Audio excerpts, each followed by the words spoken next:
Assalomu alaykum hurmatli qishloqlar.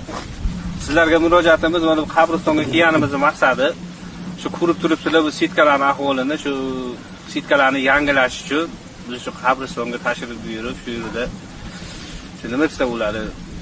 Shu qabristonimiz, shu qabrlarimiz oyoq osti bo'lmasligi uchun biz shu narsani tashkil qildikki, xalqqa murojaat qilmoqchimizki, ozgina shu xalqdan pul yig'ib shu ko'rib turgan sitkalarini biz yangilamoqchi bizlar.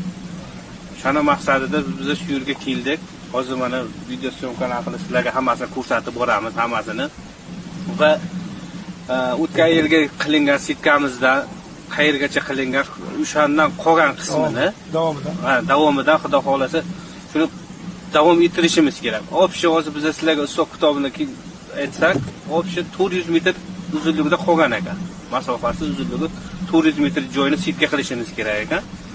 Shu sitkalarni obshi 400 metr bo'ladigan bo'lsa, shuni bizga sizlarga nima bo'ladi, hisob kitobini qilib, yana bitta video rolik tayyorlab, sitkalarning narx-navosini, unga ketadigan uголокmi, ustunchalarning hammasini narx-navosini keyingi video roliklarimizda sizlarga ko'rsatib o'tamiz qanchaligini va summa qancha kerakligini shu keyingi roligimizda hammasini aytib o'tamiz.